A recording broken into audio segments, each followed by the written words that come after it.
para você que nos acompanha pela Pop TV em Sobradinho e em Porto Alegre, a você que me ouve pela Cultural FM no Rio Grande do Sul e em Santa Catarina, ou está ligado nos canais do ICL no YouTube. Sejam todos muito bem-vindos e bem-vindas a mais um ICL Mercado e Investimentos. Hoje eu estou apresentando o programa diretamente do nosso estúdio aqui em São Paulo, mas eu estarei muito bem acompanhada pela nossa querida Débora Maganha, que está nos nossos estúdios em Brasília. E eu já vou dar bom dia para ela. Bom dia, Debs! Seja muito bem-vinda a esse formato um pouquinho diferente do Mercado de Investimentos de hoje.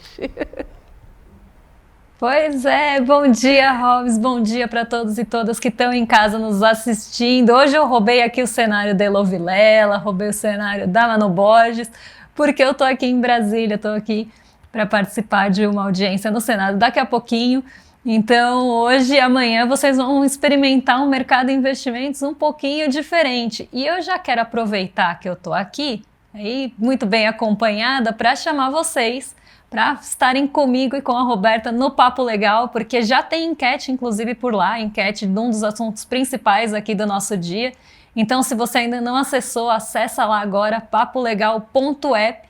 Eu tô lá já conversando com o pessoal e já tem enquete rolando, hein? Eu vou até abrir aqui a enquete para ler para vocês, que é de um assunto super importante que deve mexer inclusive com o preço das commodities e dos alimentos nos próximos tempos.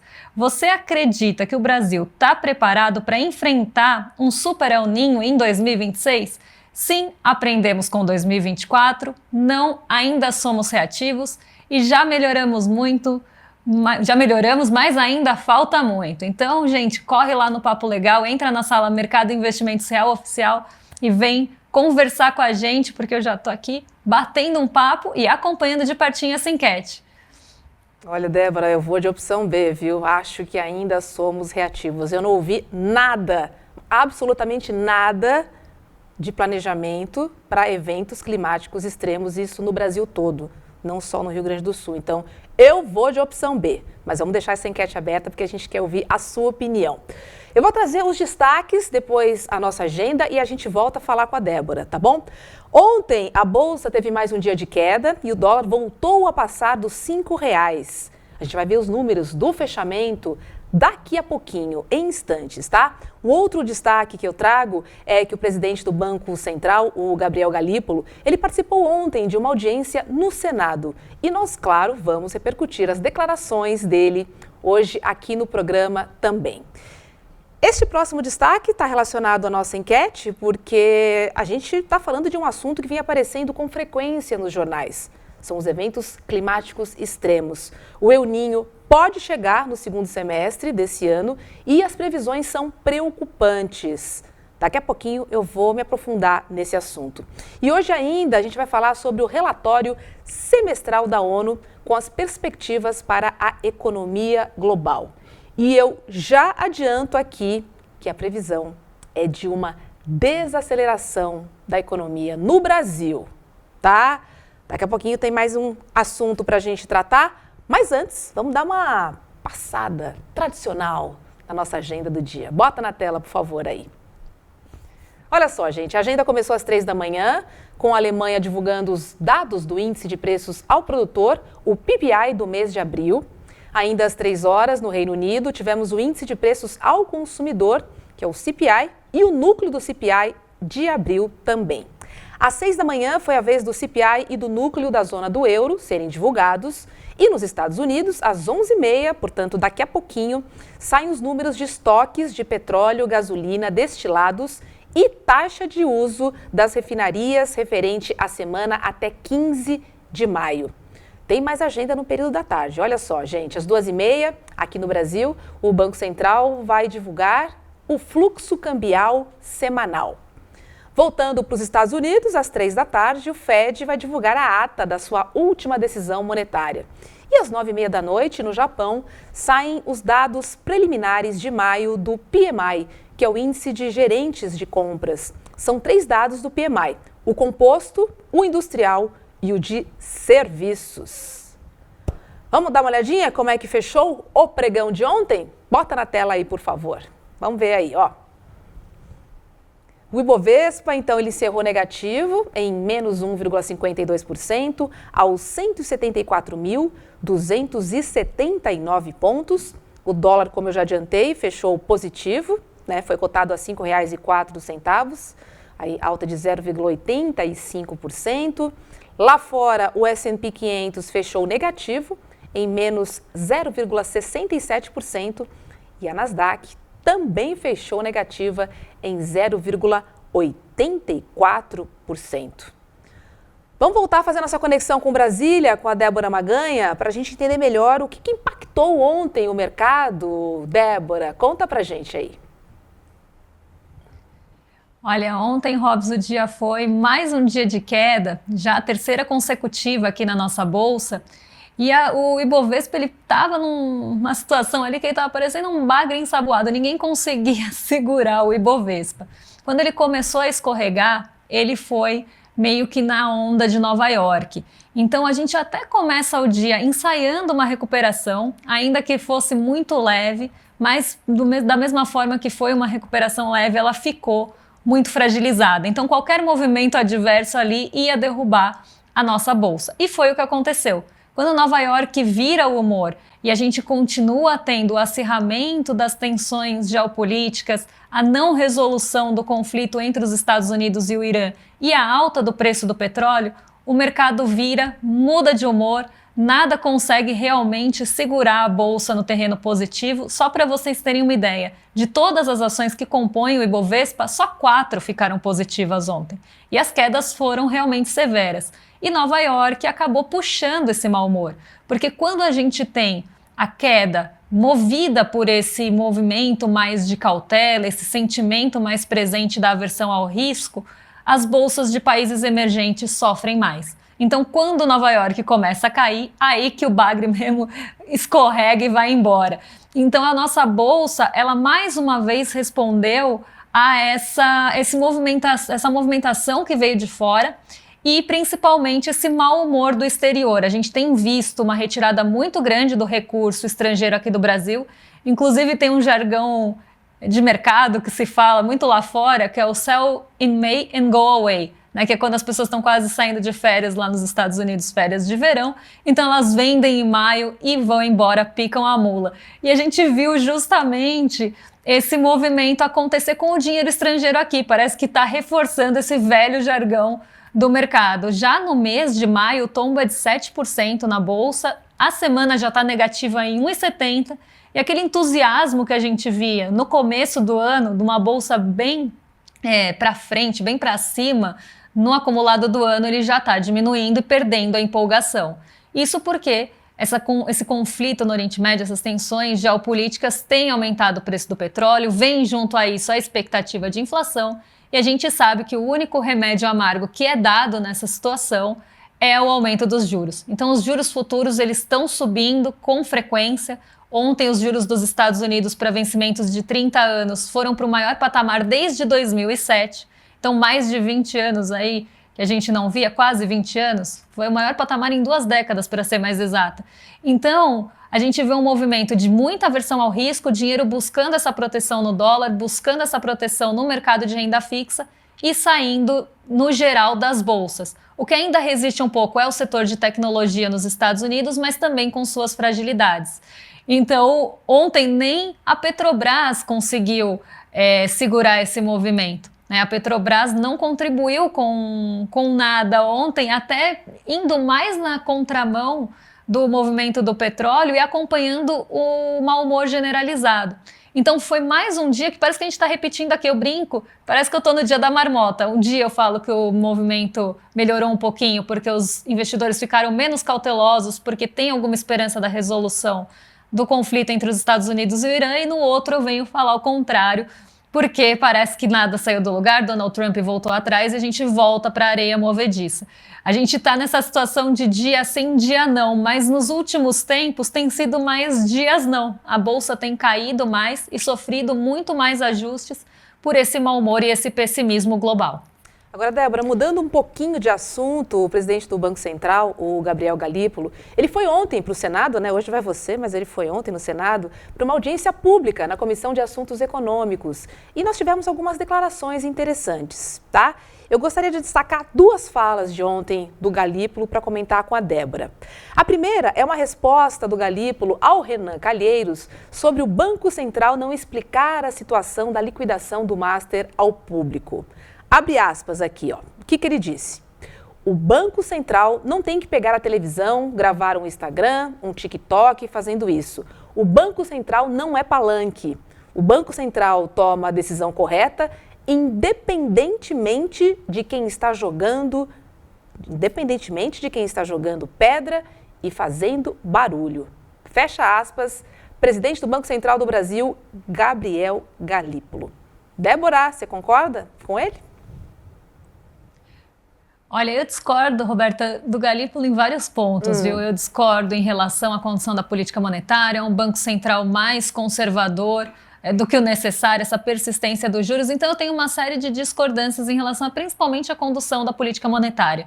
Mas no caso do Master, eu tenho que concordar com o Gabriel Galípolo em vários pontos. E um deles é justamente esse. O Banco Central ele foi sistematicamente atacado por veículos de comunicação, por influenciadores que foram pagos, inclusive, para fazer esse papelão de atacar o Banco Central. Então, o Banco Central, ele realmente não é um palanque, ele tem que estar ali para cumprir as suas obrigações, está ali como o órgão que é, o órgão regularizador que é, então regulador, na verdade, que é. Então, ele precisa cumprir esse papel. Ele precisa fazer exatamente o que é esperado que ele faça. Política monetária, estabilização da economia, então permitir que essa estabilidade aconteça, olhar para o emprego, olhar também, né? Eu sempre falo, não é só de inflação e de metas de inflação que vive o Banco Central, ele precisa preservar a estabilidade da economia e também precisa garantir essa sustentabilidade do sistema financeiro. Claro que tem outros órgãos que participam disso também, mas o Banco Central é uma peça-chave, então ele não pode ficar sendo movido pelo que está acontecendo em rede social, por um que o influenciador falou, ou por ataques. Ele precisa realmente fazer o que precisa ser feito. E nesse caso, o Banco Central acertou sim. Assim que teve a possibilidade de liquidar o Master, porque teve uma série de postergações nisso. Inclusive, o Campos Neto joga para o colo do Gabriel Galípolo, joga para a presidência posterior a situação do Master, justamente dando um tempo para o Master resolver as questões. Quando o Master não consegue, o certo é liquidar. E principalmente quando não existe um comprador viável para a operação, precisa liquidar sim. Eu sempre falo, nesse caso, a única questão que eu discordo é que poderia ter sido feito antes. Só não foi feito antes porque o Campos Neto jogou a batata quente para frente. Mas o ideal seria liquidar até antes. Poderia ter feito isso antes e não escalar. Não foi feito na gestão de Campos Neto por uma série de motivos que a gente sabe os quais. Mas aqui eu hei de concordar com o Gabriel Galípolo, porque realmente não dá para usar o Banco Central como um palanque principalmente midiático, levar opinião de influenciadores em consideração, ainda mais diante de todos os ataques que o Banco Central sofreu nesse período, e em relação ao Master, ataques esses bem coordenados e a gente sabe pagos por quem, né? Pois é. Eu tenho mais uma fala do Galípolo, né? Você falou em Banco Master, ele falou sobre a liquidação e também aproveitou e falou sobre o papel da imprensa. Abre aspas aqui, ó. Quero ver se a Débora concorda desta vez também. Pode existir a pressão e gritaria que tiver. A decisão do Copom, a decisão da estabilidade, vai ser a decisão técnica que a consciência dos diretores determinou e foi isso que nós fizemos. Eu confesso ao senhor que, se não fosse o jornalismo profissional, dificilmente eu estaria sentado aqui nessa mesa. Poucas vezes eu vi uma reação tão rápida e virulenta contra decisões de uma instituição como o Banco Central, como a rejeição da compra do BRB e a liquidação do Master. Foi a luz do sol que o jornalismo profissional jogou sobre o caso que permitiu que eu esteja aqui hoje sentado. E aí, Débora, quero saber se você continua concordando com o Galípolo na manhã de hoje. Olha, hoje eu estou concordando com o Galípolo, porque ele não falou de política monetária. Mas eu tô concordando com ele, porque realmente aqui ele tem razão, né? O Banco Central foi muito atacado e pegaram, inclusive, os casos de 2 servidores que, sim, estavam prestando serviços para o Daniel Workara de forma paralela, eles vendiam informações sigilosas e confidenciais do Banco Central, tentavam favorecer o Banco Master em várias situações, e esses diretores, que eram também da gestão passada, eram da gestão do Campos Neto, foram identificados, afastados também na gestão do Gabriel Galípolo. Então, você tem uma tentativa, né, de jogar toda a lama ou toda a reputação do Banco Central na lama por conta de 2 servidores e outros que podem até aparecer, mas que 2 servidores que foram identificados ali, servidores até de carreira, ele lamenta isso nessa audiência, e que foram desligados e foram afastados assim que identificados. Então você tem uma tentativa, inclusive nesses ataques ao Galípolo, nesses ataques ao Banco Central, de desmoralizar o Banco Central como se isso fosse uma regra, o que não é. Outra tentativa de desmoralização foi quando houve a liquidação, que muitos apontaram como se o Banco Central tivesse errado. E nisso começou uma pressão para que, principalmente, das mídias mais vendidas, dos influenciadores pagos, uma pressão para tentar queimar o filme do Gabriel Galípolo. Mas ele agiu muito bem, e eu acredito também que o papel do jornalismo sério, do jornalismo que não é vendido para o Banco Master, do jornalismo que não está ali para fazer nenhuma publi escondida para Banco Master, como também é o caso aqui do ICL Notícias, conseguiu tratar esse caso com a seriedade que ele deve ser tratado e conseguiu impedir, mostrando os fatos, mostrando a realidade, que algo pior acontecesse com a destituição do presidente e de outros membros que eles queriam tirar da direção do Banco Central para continuar tendo influência, muito provavelmente, no órgão, assim como tinham na gestão passada em todas as visitas, nos servidores que eles conseguiram corromper lá dentro e em alguns favorecimentos que também apareceram ali no meio do caminho em relação ao Banco Master e a continuidade da operação. Só para vocês entenderem, o Banco Master entregava os documentos de forma que parecia que ele era um banco sólido, mas na verdade ele não era um banco sólido, ele maquiava de uma forma muito criativa os balanços para entregar para o Banco Central e continuar funcionando. Ora, se eu que estou aqui fora e tenho acesso a poucos documentos do Banco Master, identifiquei lá no passado que tinha alguma coisa errada com aquele balanço com crescimento exponencial, imagina o Banco Central com as informações completas. E assim que o Gabriel Galípolo consegue colocar a mão nesses documentos, assim que o Gabriel Galípolo olha mais de perto e sua gestão olha mais de perto, eles identificam esses problemas e já começam a agir para a liquidação do banco, o que foi certíssimo, e não há pressão aí que deva mudar aí uma condução do Banco Central, que tem que ter tem que cumprir realmente, como eu falei, o papel que é designado para ele. Pois é. Agora deixa eu trazer uma outra pauta que tem tudo a ver com a nossa enquete, tá? Que é sobre os eventos climáticos extremos, um tema que está cada vez mais presente no radar do mercado financeiro. É que a possibilidade de um super El Niño já em 2026, ela ultrapassa os 90%. Olha só, segundo a Agência Climática dos Estados Unidos, os efeitos podem começar a partir de julho. Tá logo aí, gente. Alguns especialistas dizem que esse impacto climático ainda não foi totalmente precificado pelos mercados, né? E aí, Débora, quando a gente fala que o El Niño é um risco que não entrou na conta dos mercados, o que isso significa na prática, hein?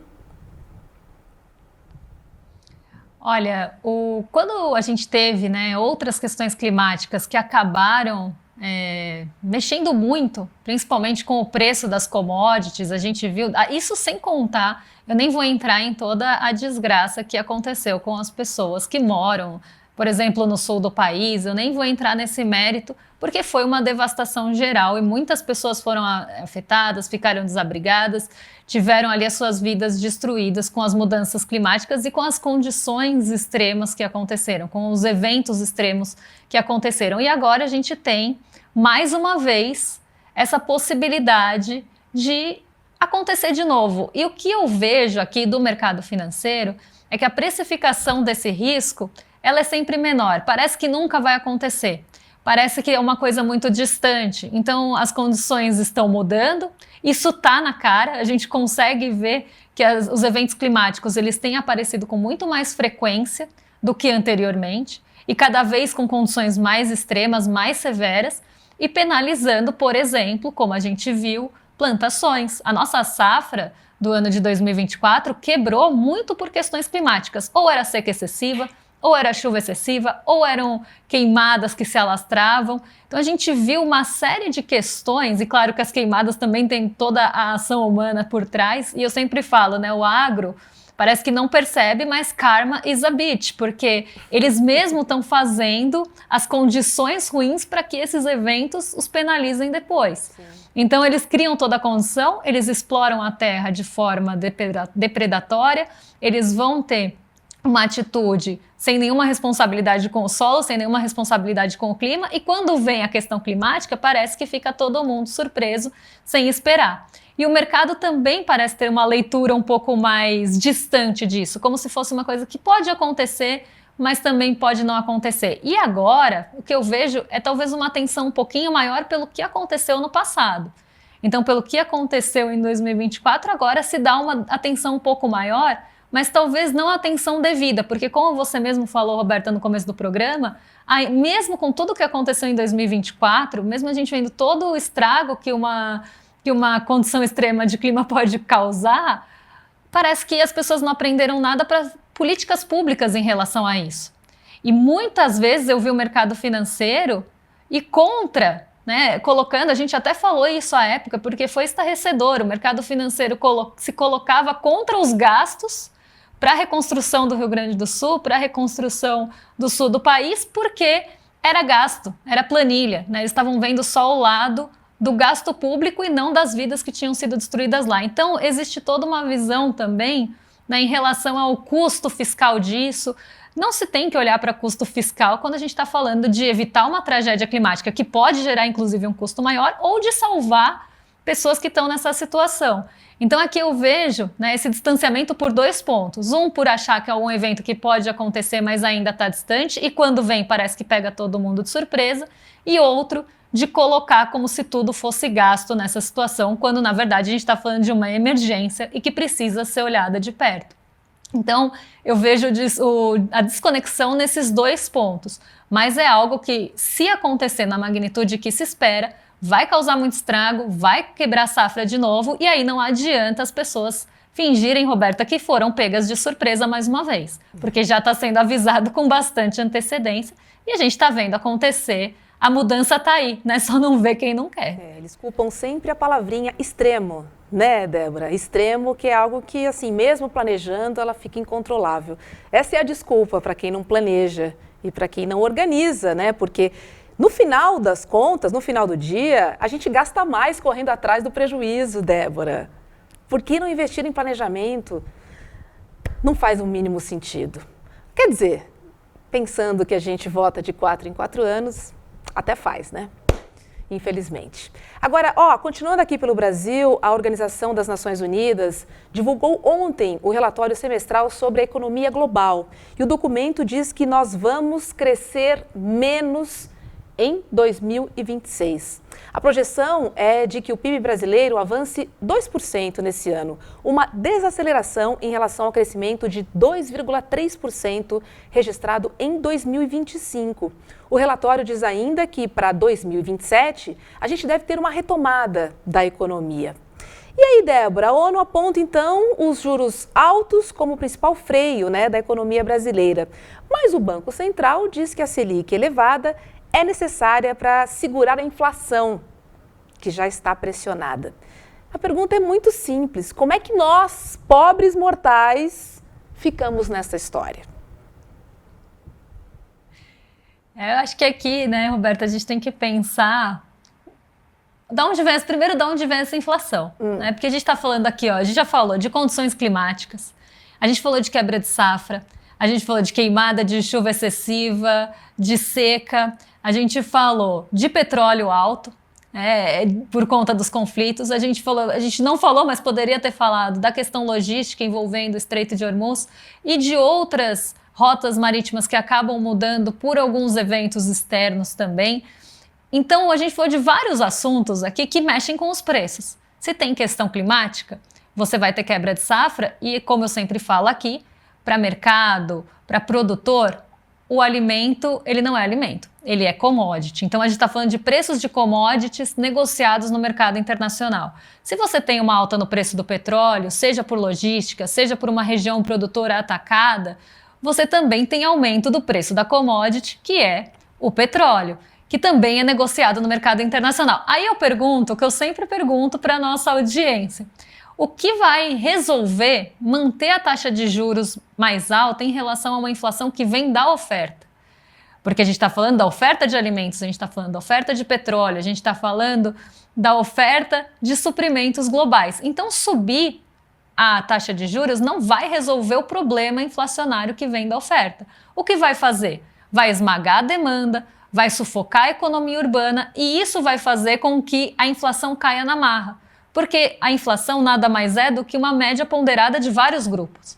Então a gente pode ter o enfraquecimento da demanda e uma economia urbana sufocada a ponto dessas pessoas pararem de consumir e os preços baixarem, mas não os preços que estão pressionando a inflação, não o preço do petróleo, porque esse não responde à taxa de juros, não o preço de commodity, de alimentos, porque esses também não respondem, grãos não respondem também à taxa de juros, por exemplo.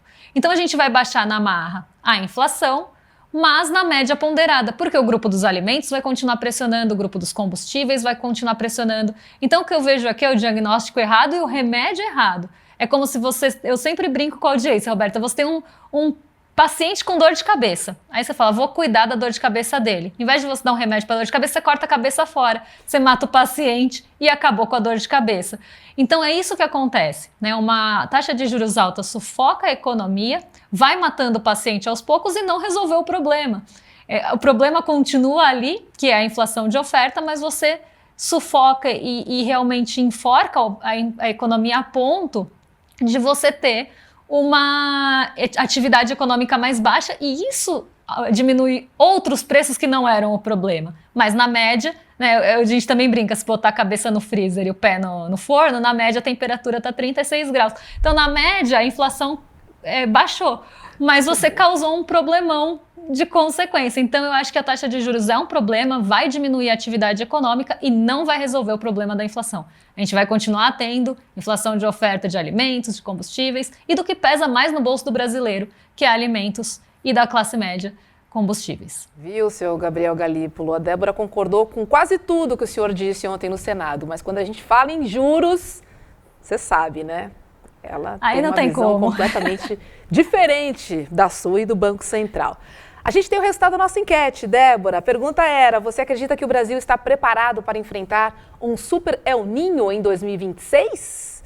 Olha, eu puxei o bonde aqui, ó. 76% dizem que ainda não, que somos reativos. Eu não influenciei ninguém, mas o pessoal concordou comigo aqui. 2% disseram que nós aprendemos, né, com os eventos extremos do final do ano, né, do mês de maio de 2024. E 22% acha que já melhoramos, mas falta muito. É bom, eu adoro ter os otimistas sempre aqui na nossa enquete. Débora Maganha, amanhã vamos fazer dobradinha de novo. Te espero aqui no Mercado Investimentos. Um beijo para você e boa audiência. Obrigada, Roberta. Um beijo para todos vocês aí em São Paulo e para toda a nossa audiência que está nos assistindo. Até amanhã. Até amanhã, Débora. Deixa eu trazer um recado aqui, porque o ICL investigou documentos inéditos do Exército Militar, né? E essa pesquisa está no documentário Bandidos de Farda. O filme que revelou 73 nomes de agentes que atuaram na chamada Casa da Morte em Petrópolis, no Rio de Janeiro. E também comprovou o envolvimento direto do Serviço Secreto Britânico na formação desses militares. Até a ONU chegou a declarar a necessidade de retomar as investigações sobre os crimes cometidos na ditadura.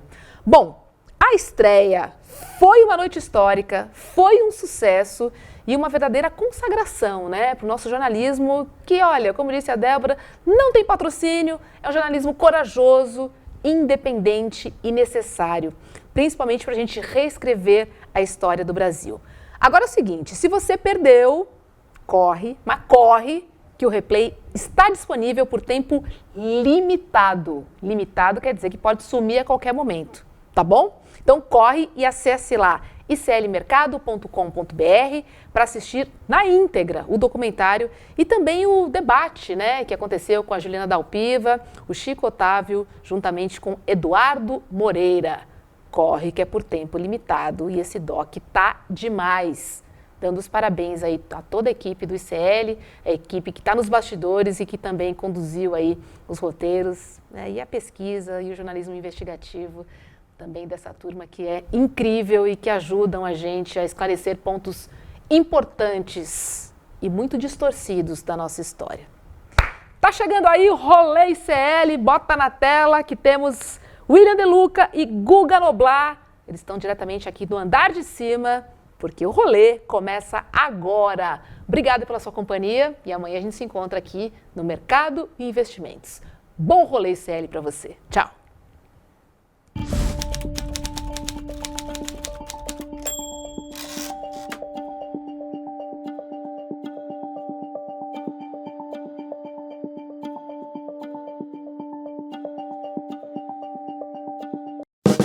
E aí, Chico, vamos microfonar, amigo? Velho, agora. Rapaz, que estampa é essa, rapaz? Gostou? Pô, Comprei na loja de CL. pô, entrar agorinha. Vista a coragem. Leve a luta com você. Camisetas da comunidade mais corajosa do Brasil. Acesse souicl.com.br e garanta já a sua.